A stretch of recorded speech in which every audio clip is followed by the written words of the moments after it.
Utah may be adding a former five-star to the team. What kind of things would he bring to the program? We're talking about on today's Locked On Utes. You are Locked On Utes, your daily podcast on the Utah Utes. Part of the Locked On Podcast Network. Your team every day.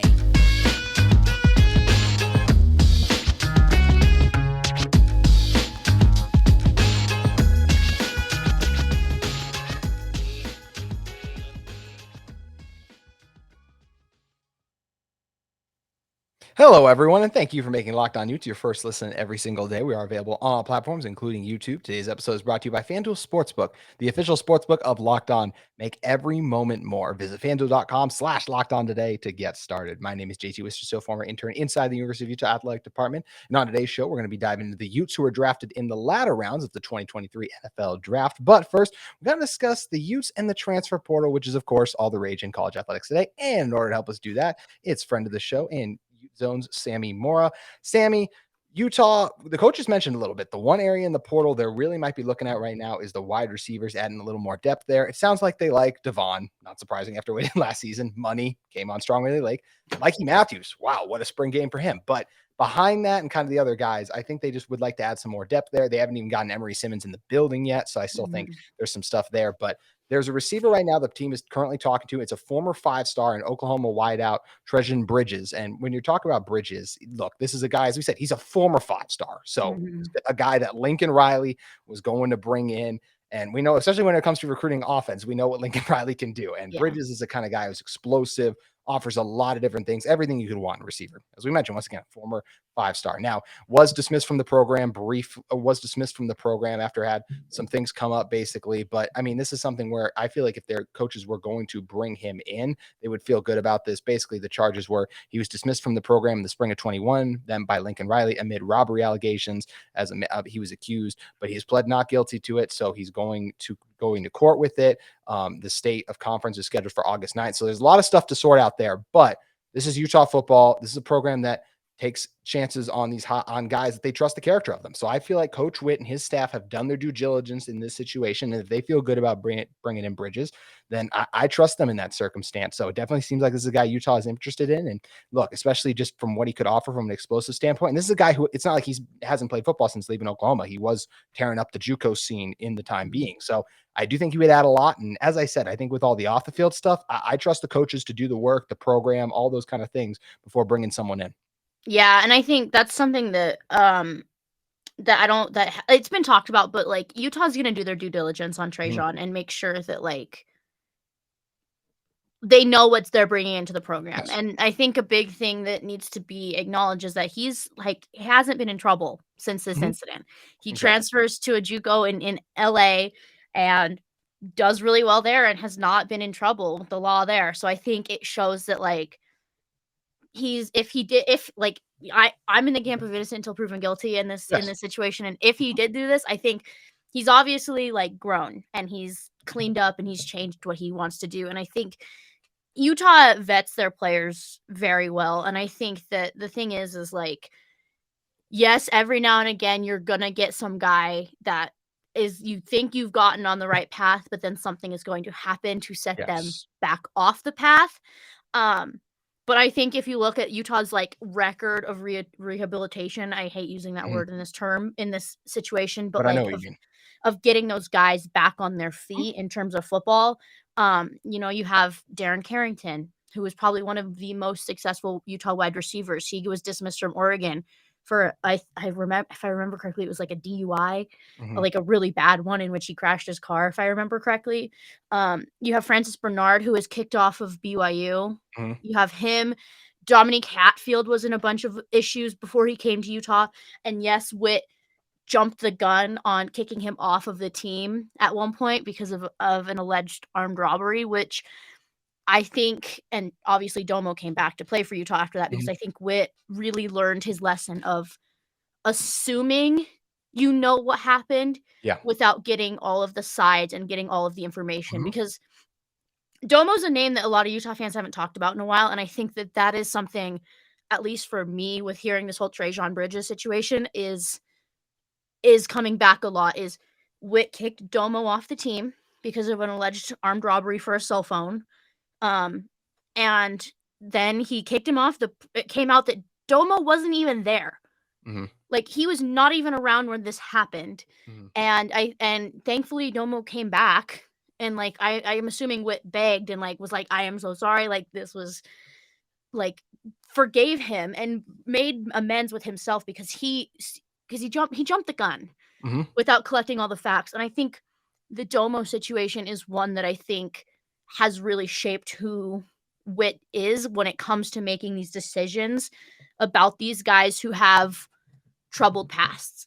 And like, you can't save everybody. That's something else that I think you need to realize, that people need to realize, is like, if they bring Trejan in and he's amazing and he's like one of the greatest wide receivers ever, and he gets his life turned around and he ends up being drafted one day, like, that's a huge success story for Utah and for Kyle Whittingham and for this program. And I just, with this whole Trejan situation is just, there's a lot of different sides coming from a lot of different places. And I understand why people are also talking about like why like Utah should have a no tolerance policy for gun violence, which is what Trejan was accused of because of Ty and Aaron. But at the same time, like, the Ty and Aaron, that has, in my opinion, that is comparing apples to like oranges. Like, those are not the same situations in the slightest. And like, I understand like wanting it to be like a no tolerance policy, but at the same time, like, you can only do so much because a lot of these guys are they're 18, they're adults. You can't hold their hand. You can't baby them. You don't need like, and if they're adults, Whit trusts them to be adults and not have to babysit them.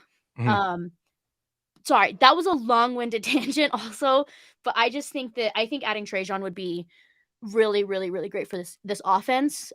He's a really great wide receiver, gives some depth. And like you mentioned, Kyle Whittingham and Andy Ludwig have both talked about it. I think just looking at roster spots, and especially with Tyquan Gilmore and Chris Reed going into the portal early last week, I would say 2 to 3 guys coming in. Oh, you think? 2 to 3 is what I'm thinking. And that is like 2 to 3, like, and Trejan is in that 2 to 3. So if Trejan does come in, then it's 1 to 2. Yes. But like, yeah, he would be a great asset to this Utah team. And I think Utah's in a very, very, very good place with him. In terms of like who's going after him, like what's going on. Like, Utah's one of the only schools that's like taking a shot on him right now. That's not a D2 school or a G5 lower, like a Sun Belt or something lower. But yeah, I love his game. I think he would be a great addition. And obviously, we all know, like, he took an OV to Utah. So we know that at least that's a step in the right direction. He came up during the spring game, actually. So that was a long-winded answer. But yeah, I think the addition of Trejan would be really great for this team. Yeah, and as you mentioned too, there's a lot of people who want to pass judgment on players and situations when they don't know all the facts on it, and that's the important. And that's why I trust this coaching staff from the guys they've brought in the past, what they've done. Like you said, some of the mistakes they've also learned from to make that correctly informed decision. And as we mentioned, all we can look at it from right now is the football side of things because we don't know all the other stuff. And Trejan would be a great addition to this team, help make this offense even more explosive. So it's going to be interesting to see what Coach Whit and Coach Ludwig decide to do, and if Trejan ends up coming here or if he ends up going somewhere else. So that's something we'll be monitoring, as well as we'll be looking at the transfer portal for the next few weeks because there's going to be a lot of action in the portal for the Utes. We are going to continue to talk about the Utah football program because they had a couple players drafted to the National Football League this previous weekend. But first, before we dive into that, I want to talk to you guys about our friends at FanDuel Sportsbook. Make a fast break to FanDuel during the NBA playoffs because right now new customers can get a no-sweat first bet up to $1,000. That's $1,000 back in bonus bets if your first bet doesn't win. Guys, FanDuel is a great place for you to get promotions every day. It's a safe and secure app, and you get paid instantly in your winnings. There are so many great NBA playoff series as we shift into this conference semifinals now. Warriors-Lakers is going to have everyone's eyes on it, basically. There's lots of money to be had in that one. Celtics, 76ers, Suns, Nuggets. There's a ton of fun series going on for you guys to bet on, and there's no better place to do it at than FanDuel, where the playoff action is America's #1 sportsbook on FanDuel. So visit FanDuel.com/lockedon and get a no-sweat first bet up to $1,000. That's FanDuel.com/lockedon. FanDuel, the official sports betting partner of the NBA. Sammy, coming back into this one, talking about the Utes who got drafted. Now, we were lucky that on the very first night, we got to see Dalton Kincaid go in the first round, but unfortunately, the other guys had to wait a little longer to hear their names called. Braden Daniels, we ended up going in the fourth round. That was one we kind of said, third or fourth round for Braden Daniels. We'll see where he ends up at. Clark, I feel for Clark. Clark, in the very first mock drafts that were coming out after the college football season was ended, Clark, everyone I saw had Clark in the 20s, pretty much. All of them going in the 20s. Then he doesn't run as fast a 40 as he wants. We get into measurement season, combine season, all these different things where your height gets dissected, and it really feels like Clark's stock really plummeted. And because of that, he ended up going all the way in the fourth round when I think he was under the assumption, especially when he declared that he was going to go in the first round. Now, I still think Clark in this situation, knowing he's going to be a third, fourth round pick, I still think he would have declared because especially after the season he had, I don't know what more he could have done to raise his stock. The only way he could have, in my opinion, the only way he could have raised his stock is if he would have somehow grew 4 or 5 inches and ran faster with his longer legs. But I think the obvious thing is the Falcons got a major steal. He is going to probably come in there and he is going to fight tooth and nail to prove himself as to why he should have been taken above all those other corners. And I wouldn't be surprised if Clark is one of those guys who can rattle off every single corner who was taken before him at some point in his career. But I think you see this, you saw Hodges Tomlinson from TCU. He also fell. Yeah. And he was the Thorpe Award winner. He beat Clark for the Thorpe Award, and he fell to 5th round because he's shorter than Clark. So it's not it's you hear with Clark falling, I heard all the excuses. I heard, well, it's because he didn't play in the Rose Bowl. That's not going to change anything because Dalton didn't play in the Rose Bowl either, but he still got drafted in the first round. Exactly. There's been countless other guys who have not played in their bowl games and still gotten drafted. It is a safety thing to make sure that they are able to play if they get drafted. I heard that. And then obviously he's just too short. He's too slow. It's I understand his 40 time was not good, but if you watch an actual game in which Clark Phillips has the interception and he takes it back 40 yards, he's pretty fast. He is he can beat these guys. And I think that his film, obviously, I think he is going to get pushed into the nickel. I think that's where he's the slot. I think that's where he's going to end up playing. I agree. At the NFL, just because of the sheer number of 6'4", 6'5" wide receivers that the NFL is getting now. Or even if they're not 6'4", 6'5", some of those 6'1", 6'2" guys have long arms.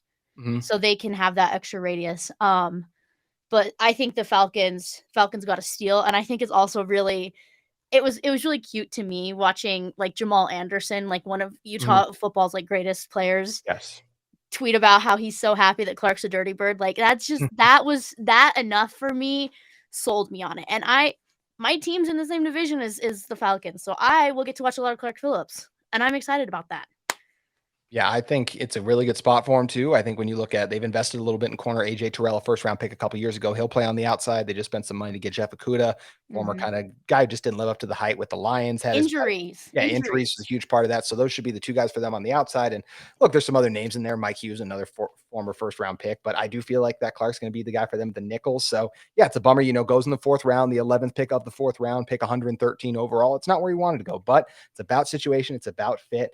And look, I think a lot of people aren't the biggest Falcon fans because look, there's just the quarterback position is obviously the biggest, who's your quarterback? That's who I want to watch play in prime time. That is the biggest thing that drives the markets. The Falcons probably had the least desirable situation when it was Marcus Mariota last year. This will be Desmond Ridder or someone else too. I've just blanked on the name of the backup there, Taylor Heineke. Taylor Heineke now over there as well. So that part of it isn't appealing, but look, Bijan is probably, as much as I want Dalton to win Rookie of the Year, and I think he's got a chance to, Bijan is going to be the heart and soul of that Falcons offense. So he's going to get a lot of carries and everything. I feel like that culture is getting turned around a little bit. So in that sense, I feel like it is a positive place for Clark to go into, and I feel like it's a place he can shine and do some things. And I think the Falcons fan base is going to fall in love with him really quick, Sammy. Well, and also if you factor in Tyler Algier, who was a 1,000-yard rusher for the Falcons last year, and you also have Kyle Pitts, you have good pieces on offense. Drake London.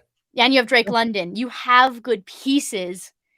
But the thing is that I think that it sucks for them the most is you don't have the most important piece. Yes. You don't have a You're quarterback. exactly right. You do not have a quarterback in any way, shape, or form. Like, I was not a big Desmond Ridder fan.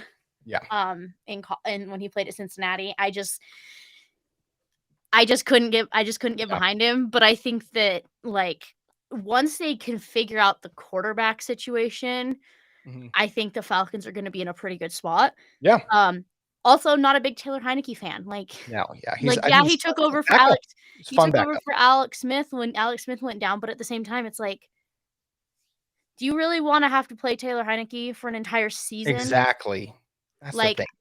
and who is even available in the quarterback market at this point? It's not a lot. Nobody. And now that Rodgers has gone to the Jets, like, you know that nobody's gonna move. Like, Exactly. so I think the Falcons are gonna have to, like, sludge through this season. I wouldn't be surprised if they take a quarterback next year, because Oh there's my actually gosh. next year's quarterback class is, like, loaded. The big names is Caleb Williams. You got Drake Cam May, Rising, obviously. The kid from UNC. which is Drake May. Yeah. Yeah, Drake May, yeah. Like, it's a pretty loaded Michael Penix. Like, Yeah. a great quarterback class that you have coming in for this next cycle. So I wouldn't be surprised, honestly, if they, like, sat and, Yeah. like, not tanked, but, like, Yeah. did poorly enough that they can get one of those, like, top 5 quarterbacks next year. Because I feel like if they can get a good quarterback, I think the Falcons are actually a really fun team to watch. They should be, yeah. So I think, like you said, well, they'll win just because they're competitive. They have some fun pieces. They'll win anywhere to me from 4 to, like, maybe at most 7 games, something like that. Be a fun, frisky kind of team, kind of like that weird Panthers team from last year that came on strong late in the Yeah. season. So it'll be interesting to watch and see how that ends up shaking up. And I just, once again, on Clark, I just think it's such a bummer he fell, just because I think so much of the reason he fell is just because of the non-football stuff, because Jordan Addison was a first-round receiver. Clark was great against Jordan Addison. And I know you can post the clip of, oh, Jordan crossing up Clark one time or making a play on him. It's the NFL, it's college football, whatever you want to say. The best receivers are going to make plays. And you know who else is going to make plays on them sometimes? The corners are also going to win those matchups too. And I still think overall Clark won against Jordan more than Jordan beat him, which I think is important. It gets lost in the process sometimes too. Sammy, did you want to add one more thing? Well, and it's just Clark is just, like, from top to bottom, like, Clark is a fantastic athlete. Like, he Yes. is the first one in to watch film every morning, and he is the Yeah. last one to leave every single night. He's Like, a hard worker. he cares about this game so much, and I think if you look at, like, at his track record versus some of the best quarterbacks or wide receivers, I should say, some of the best wide receivers in the country during his career at Utah, like, yeah, of course, he did have some struggles. I think the biggest one that I think of is Drake London in that USC Yeah. game. Like, he struggled against Drake London, but guess what? Iron sharpens iron. Mhm. Like, he's now gonna be lining up possibly against Drake London at practice every Yeah, single day. exactly. So, he's going to improve, and, like, yeah, he is, like, under 6 foot, but, like, some of those interceptions he made during his career at Utah were, like, he got hops. Like, he was jumping routes figuratively, like, and literally, like, actually, like, jumping in the air. And so I think they gotta steal, like, like, you wish he would have signed high, he would have gotten higher for, Sure. like, the money aspect of things, but, like, I think in the long run, I think that this is gonna be a pick that pays dividends for the Mhm. Falcons, because he's just gonna get better. He's Yes. like, the progress we saw from him the 2020 season, his freshman year, Mhm. to the 2021 season was night and day. Yeah. And then from that 2021 season to that 2022 season, Yep. there was another jump. Mhm. And so now it's gonna be interesting to see what that jump is from his senior year of his Yeah. junior year of Sure. college, Yeah. his final season, to his rookie year of in the NFL. Mhm. It's like Clark is getting better every single year. It might not be by, like, leaps and bounds, but he's still getting better, and I think that's what truly should matter. Yeah, and it won't be all eyes on him either is what's nice. I think a lot more people are gonna be looking at AJ Terrell, Jeff Okudah. He's not gonna be forced to play on the outside right away. I think it's nice for him to come in and actually just be in the nickel, and then, like, hey, if he's dominating, doing well there, then maybe we trust him on the outside if we feel like we need to in that scenario. So once again, good spot for Clark. You know who else I feel like went to a good spot was Braden Daniels, which anyone who would have gotten taken by the Washington Commanders this time last year, I would not have said that. But Yeah. because the team is up for sale, I feel like the culture is changing there. I have always been a fan of Ron Rivera. I think he is a Mhm. very good head coach and just a leader in general there. I don't feel great about their quarterback situation, but once again, I just feel like for Braden, it's a nice opportunity to come in, have an opportunity to compete early on. I'm not Mhm. I'm not 100% sure what the Washington offensive line situation is right now. Just pulling it up real quick. It's kind of, there's guys all over the place. Andrew Norwell's a guard for them. He's been a starter for a long time, could be on his last leg a little bit. Sammy Cosme is another guy who is a former tackle. They pushed him into guard. This is all these depth charts are according to our lads, if I said it correctly, depthchart.com basically. But either way, for Braden, I think when I'm looking at what the Washington Commanders offers is place for him to come in early on. You're not drafted in the 4th round to me to be a day one starter. I think he's brought in to be a reliable backup and depth piece for the first year, maybe 2, and then develop into a starter. And I think if Braden was called upon and someone got hurt, I think he could step in right away and do really solid things on the interior at guard. And I really like this spot for him. He ended up being picked 118, the 16th round, or excuse me, the 16th pick of the 4th round, not the 16th round. This ain't the MLB Going. Yes. Gosh. I will say this about Braden is we talked about Clark's work ethic, but I think Braden's also needs to be acknowledged. You know, he came into Utah and everyone was kind of like, well, like, is the but he like worked his tail off and he got to where he was one of the most reliable offensive linemen on that line for Utah.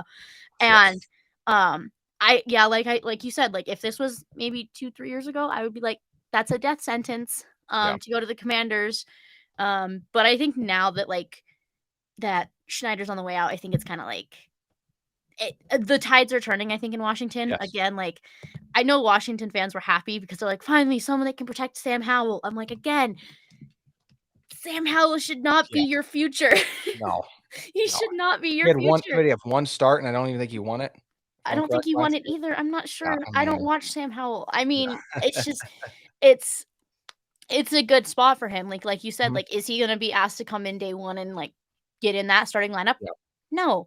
But is there a good possibility that he can be on this depth, on this 2 deep? Yes. Because a lot of these offensive linemen, like in the NFL, a lot of them are getting up there in age. Yeah. And so I think that like Norwell.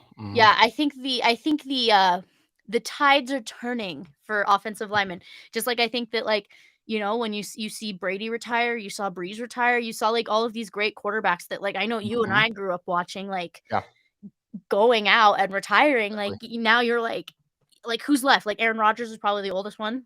Aaron Rodgers, maybe Kirk Cousins, depending on like where you were. It's Matthew Stafford maybe, but like these offensive linemen, a lot of them are on like their last leg, I think. Like one that comes to my mind is Jason Kelce. Like Jason Kelce could have hung it up. He was thinking about retiring, and then he said, I'm gonna come back for one last year. And then I'm done. Like I think we're finally gonna start seeing more turnover when it comes to like those older offensive linemen getting in there. And then I think that's a great thing for like Braden. It's a great thing for guys who are coming up for Utah next year in the draft as well. Because that means there's going to be more opportunities to compete, more opportunities to play, more opportunities to start, because there was in my opinion, I wasn't very impressed with a lot of the offensive tackles in this draft. Like there was a couple, like even just like offensive linemen as a whole, like Paris Johnson was good. Like there were some good pieces, but I don't think Broderick Jones, Darrell Wright, they got chances, but they're by no means a surefire. The best tackle in the draft went back to school, and that was Ole Fashanu, the Penn State guy. He was supposed to be the top tackle drafted. He went back to school. I mean, as a Buccaneers fan, I love our offensive line pick, and Cody Mao from North Dakota State. Like he's great. Oh my gosh, that guy is awesome. For those of you who don't know, please look him up. I'm so excited to have another redhead on our offensive line because we have Ryan Jensen right now. I'm like, yes, let's go. But I think like this is a great situation for Braden. Like he can work into there's not going to be immediate pressure for him to come in and compete day one. And I think that's a situation in which Braden will thrive in, is a situation where there's not too much thrown onto his plate right from the jump. Yes. Because that wasn't what it was like at Utah. Utah very much, I'm not going to say Utah held his hand, but Utah worked with him and like got him going and got him to a place where he could be drafted. And that's just what Jim Harding does. I think I saw a stat that there's only been one draft in the last like 6 or 7 years where Utah offensive lineman hasn't been taken. Like those numbers are insane. Like that is what like Jim Harding does, you know, Garrett Bowles, Isaac Asiata. Like there's some great offensive linemen that have come through Utah, and a lot of them have been coached by Harding. Like I think that like Harding also deserves a lot of credit in this instance. But yeah, I joked with my dad that because my dad's like a Niners fan, but he's also a Commanders fan. And I told him, I was like, should I get you a Braden Daniels jersey? He's like, I don't really like their jerseys and their Yeah. name. And I was like, okay, well then I won't get you one. But yeah, I think a good spot for him. I think Yeah. we were talking about this off before we started. Is I think Utah fans have to be grateful about where the guys landed Yeah. because you don't want them to land in a position or a situation where it's a dumpster fire and it is Yeah. a trash mess and you don't know what they have coming. Obviously Dalton went into the best of the situations with Buffalo, Yeah. but I honestly think Clark is probably number 2 in terms of situation. Like I think Atlanta's a good place. Yeah. I think Commanders are 3, obviously, just because, like, once you get Yeah. that sale done, I think is when you really start to see the changes happen. But, like, at least they didn't get drafted to, like the Cardinals or, Oh my gosh. like the Rams who are struggling right now. Both of those teams Yeah. are like, "What the heck happened?" Like, Mhm. so, that's always what I wish is, like, because yeah, the draft is fun because you get it like, every team gets to add new players, but at the same time, like, do you really want your team's player that you love and you've watched for 3 to 4 years go to a situation where they might not succeed and their team Mhm. is gonna be crappy for like, most of their career? Like, that's not something I ever want with a Utah player, but I think the situations they all got drafted into are very good. Yeah, for sure. The guys who got drafted, like we said, we feel like the culture will be reset and different things. And one of the interesting ones is then obviously one guy for the Utes didn't get drafted. He was an undrafted free agent and he got signed by the Browns. And the Browns are in this weird situation where just in terms of the talent on the field, there's a lot of it, but we'll see if they can put it all together. But either way, for Moahamoud Diabate, I think it's a nice place to come into. It's a spot where I think he's going to have a chance to develop, kind of learn from some of these guys, especially if they want to use him more as a rusher. Getting to Mhm. watch Myles Garrett go to work and see how he attacks things every single day, I think is going to be absolutely incredible for him. So I think this is a good spot. I felt like Moahamoud was definitely worth a gamble in the 7th round. I was kind of hoping he would be Mr. Irrelevant just after what Brock Purdy did I last year. okay, okay, here's the thing. I wanted him to be drafted, and I was just joking with my mom. I was like, "Maybe he'll be Mr. Irrelevant," but then I Yeah. was like, "Do I really wanna hear, like, fans of other teams be like, 'Well, your player was Mr. Irrelevant just like your team,' for, like, an entire year?" But what if he No. shuts him up like Brock Purdy did? But if he shut him up like Brock Purdy, then that would be fine. But I think the biggest thing with Mo that people need to, he got $250,000 guaranteed Yes. on that contract, which is huge, and that's better than the first pick in the 7th round, and that's Mhm. about what a late 5th round draft pick gets. Mhm.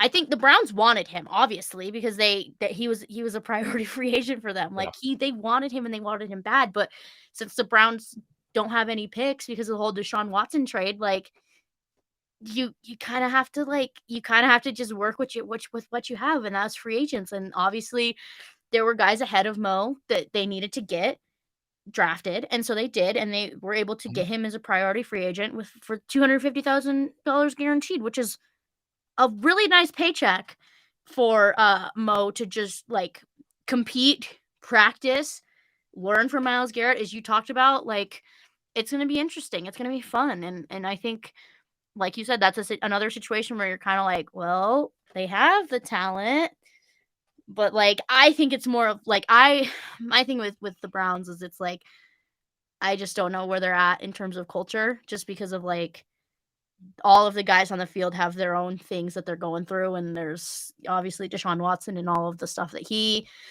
did, and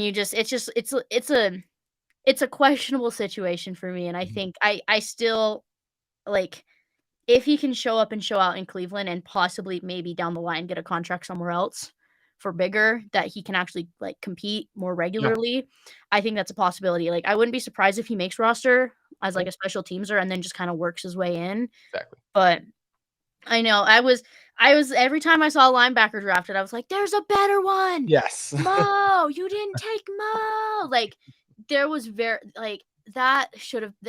some teams that I looked and I was like, "What are you doing?" Like, and, like, the guys that they were drafting were literally same physical sizes, most same, like, skill Mhm. level, like, I was like, "He's right there. What are you Exactly. Yeah. doing?" Like, but yeah, I think it's a little shocking. I think he was the one that was kind of, like, on the fence for me as if Yeah. he was actually gonna get drafted or Agreed. not. Um, but, it's still really amazing that Utah had 3 guys picked. 2 back-to-back first round picks is astronomical, and, like, the fact that you're competing with, like, Alabama and Ohio State and, like, Georgia in that front as being schools that have had consecutive first round draft picks, I think that's, like, everyone deserves a pat on their back in this Utah Yes. staff for that. Like everybody, like Mhm. from the top down, like great job all around for getting some talent in there. And like I'm excited to see what where like the prospects we have for this season are going to end up, like cuz there's a good chunk. There's a good chunk that I think have the ability to take their talents to the next level next year. I absolutely agree. In fact, that's actually going to be a title of a Locked On Utes episode later this week. And I didn't even talk about that with you pre-show, Sammy. So there you go. Just a good Ooh. tease for what's to come. Speaking of what's to come on utezone.com, Sammy? We're in off season now, so we're gonna be me and Steve Bartle over at Uzone will be keeping an eye on the transfer portal for football, maybe basketball, maybe women's basketball. I'll also be keeping an eye on the gymnastics transfer portal. Got some roster breakdowns coming down. Switching, just giving people some things to look forward to in terms of women's basketball depth wise, gymnastics depth wise, and then just whatever else comes to my mind that's Utah athletics related. We're kind of it's that fun time of the year where you get to just write whatever. There's no practice or anything. So Yeah, there isn't any practice, so you got to get creative. So make sure you guys head over to utezone.com to check that out. Also, make sure you guys come back to Locked On Utes tomorrow, where I will be joined by Michelle Bodkin to talk about the winners of spring football. We're a week away now, removed from the game wrapping up, and just overall the winners from the month and the practice itself. That will be on tomorrow's episode of Locked On Utes. Sammy, thank you for joining us. thank you for having me.